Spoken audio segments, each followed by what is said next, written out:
ओडिया अस्मिता सहित ओतप्रोत भाव से जड़ित थे व्यक्ति कारण एबर सरकार मोहन मार्जिन सरकार ओडिया क्षमता को आसवा पूर्व ओडिया अस्मिता उपरे बहुत दिन दिन आज ये जो दी जन विरल व्यक्तित्व संपर्क कहबी और अवदान संपर्क में आपण मैंने समस्त भी अवगत अच्छा इतिहास प्रथम ओडिया संस्कृति ओडिया अस्मिता को जोड़ी रखी श्री महापुरुष अति बड़ी जगन्नाथ दास अपने समस्त जानती भागवत पारायण भागवत सप्ताह ये सबुड़ी अति बड़ी जगन्नाथ दास द्वारा रचित ओडिया भागवत जहाँकि ओडिशार पुरातन विभिन्न भागवत पढ़े एवं आपण जानते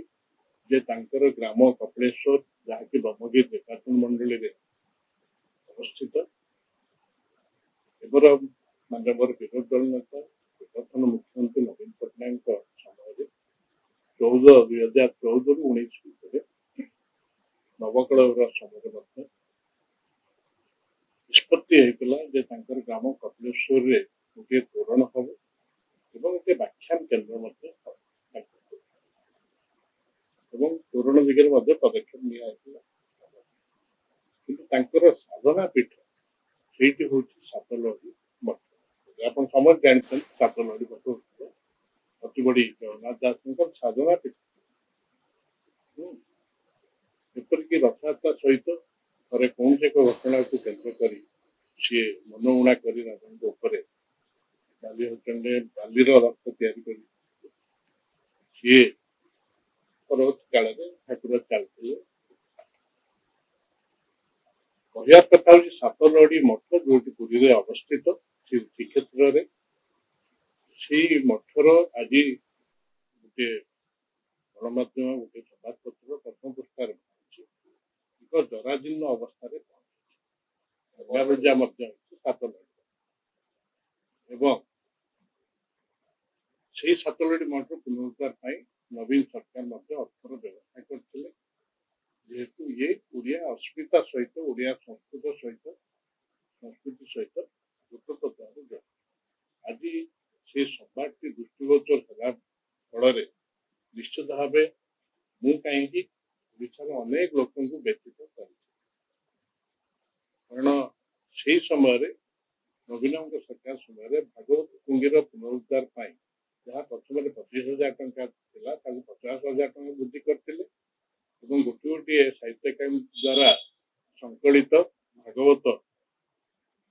पुस्तक प्रति भागवत टुंगी दिजार व्यवस्था था गोटे माइक सेट आज ये सातलहड़ी मठ को देखला जो चित्र प्रकाश पाई संवाद प्रकाश पाई सी निश्चित भाव प्रत्येक ओडिया मन को आघात दब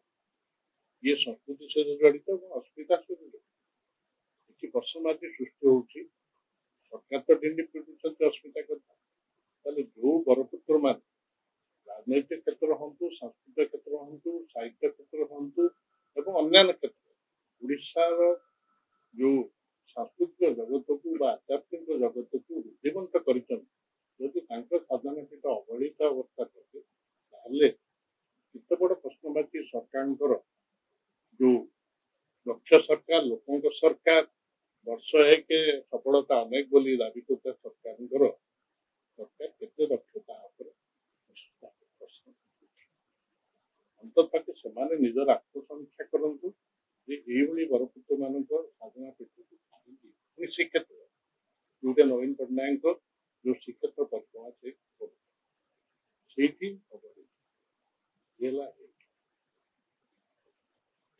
आसंता काली जो आसवे आम वंशधर माने जो मैंने अच्छा उत्तरदायी रहे निश्चित इतिहास प्रश्न द्वितीय है बक्षी जगबंधु विद्याधर जी पाइक विद्रोह अग्रणी नेतृत्व नहीं 317 जहाँ को एवं नहीं पाइक विद्रोह किभली स्थान पाईना सब प्रकार प्रतिश्रुति सत्वे परवर्ती दिगला सत्य आम परवर्ती एडिशन समझ जानते 1870 जार 200 वर्ष पूर्ति नवीन बाबू करते गड़खोदा नाम नामित ओडिशार अग्रणी कॉलेज शिक्षानुष्ठान उच्च महाविद्यालय बक्सी जगबंधु विद्यापीठ से मुझे छात्र थी विजेपी कॉलेज तत्कालीन क्षेत्र सभापति छात्र यूनियन सभापति आम विभिन्न स्थान जहाँ कहती विभिन्न व्यक्ति विशेष को ये करी पहुंची किसी अर्थ साहय करते 21,000 टकर बक्सी विजेपी कॉलेज जो प्राक्तन छात्र मैंने छात्र मैंने जानी कॉलेज ऑडिटोरियम कर आवश्यकता अच्छी उपलब्ध करें प्रस्ताव आनीलु से 2 जन एमपी पूर्वतन राज्यसभा सांसद प्रमोद पट्टनायक 20 टंका मंजूर कर सब कागज भी अच्छी राज्यसभा सांसद एवर श्री सस्मित पात्र 50 लाख टका देती मोर विधायक 50 लाख टका एमती 2 लाख टका 2 कोटी टंका एवं उच्च शिक्षा विभाग नवीन सरकार आउ 3 कोटी प्राथमिक भाग ये पाखापाखि 25 कोटी टंकार ये जो रिवाइज सी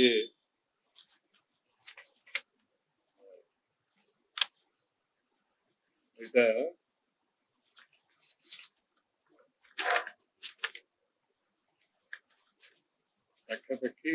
8 कोटी रु उर्ध्व टंका से मंजूर माने अटकल होता 5 कोटी टंका व्यवस्था विधायक पार्टी सांसद पार्टी एवं सरकार उच्च शिक्षा विभाग अनुदान नवीन सरकार दिया किंतु दुर्भाग्यर कथा जे एपर्यंत से ऑडिटोरियम जहाँ की 600 सीट विशिष्ट आसन विशिष्ट हबार था उच्च शिक्षा विभाग सचिव अरविंद अग्रवाल भी जाते किंतु